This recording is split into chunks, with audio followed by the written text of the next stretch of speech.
Now,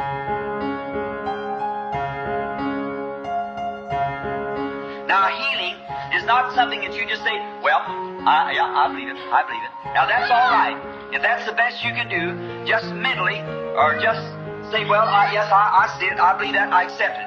Then if you accept it on those bases, keep saying it over and over. Say it out loud. Say it over and over. Just keep saying, I'm healed. I'm healed. Say it until actually you believe it. And when you believe it, then it's going to take place.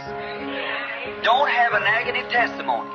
Every time when you confess, well, I still feel bad today, I guess you go right straight back in the same rut that you was in the beginning. There's not a man or woman in here that's baptized with the Holy Spirit, but what would start your confession, I believe I've lost the Holy Spirit, I believe it's gone from me, I believe you'll go right down, you'll never, can you listen close, you'll never live above your confession. Jesus is the high priest of our confession, is that right? Now, Hebrews 3:1. Any scholar knows that same word, profession, is confession too. Same translation. Now, setting at the right hand of the Father to make intercessions upon what? Our confession. He can't do nothing for you until first you confess He's done it. See? When you accept it, now I wasn't saved, I'm not saved tonight because I get happy and shout. That isn't it. I'm not saved because the gift of God works through me. I'm saved because I have met the conditions that Jesus Christ required for me. I'm saved according to the Bible. See? Is that right? See? And not because I feel like I'm saved. Satan can whoop you around and stump on your feelings. But he can't when it's thus saith the Lord. See? He can't go that. He can't wait across that. That'll defeat him. Now, when you believed you were saved, sitting in your seat, out in wherever you was, you accepted it and began to confess and tell people you were saved. Well, you kept on saying, I'm saved. The people said, there ain't no difference in you. But you believed there was. Is that right? And you kept with your confession, and after a while it worked righteousness. All your neighbors and everybody knows you're saved now. Because you believed it, you confessed it. What happened? What changed you? He's the high priest of your confession, sitting at the right hand of the Father, making good what you're confessing. Now, that's the same thing it is by healing. You accept Him as your healer, renounce your feelings. It's not about the feelings, it's by faith. Say you're healed.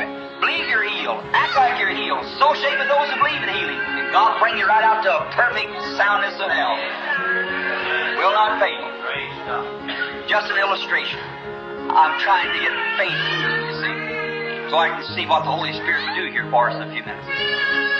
Don't never look at symptoms. Lady, don't you look because you're sitting in a wheelchair. Oh, this young fellow here, that's no more to God than the heel of toothache.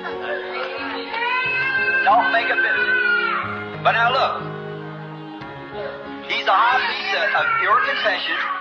Now, if there's any fellow that ought to have had a bad case of symptoms, would have been Jonah. When he was going down to Nineveh, he was backslid, going to Nineveh, or to Tarshish instead of Nineveh, on the wrong ship, going the wrong way, backslid, running from God, in a stormy sea. They tied his hands, feet, throwed him out of the ship, he went out into the sea, a whale swallowed him, and went plumb to the bottom of the sea to rescue swimmers. It was all fished up. There he was, tied hands and feet, backslid, a stormy sea, many fathoms deep in the sea, in the belly of a whale. If there's anybody should have had symptoms, it was Jonah. He looked this way, it was the whale's belly. Everywhere he looked, it was the whale's belly. But he refused to look at it. You look, say, I'm sitting here. Somebody else looks, say, well, the doctor told me I had heart trouble. I had arthritis. Refused to see it. Refused to believe it. That's right. Jonah said, there are lying vanities. He said, once more will I look to your holy temple. Told God. Because when Solomon dedicated that temple, he said, if thy people be in trouble anywhere and look to this holy place and pray, then you hear from heaven.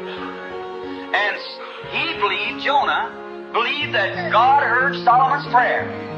And he started saying, I'll not look at this whale's belly, I'll not think about my backslidden condition, I'm looking towards your holy temple and making confessions.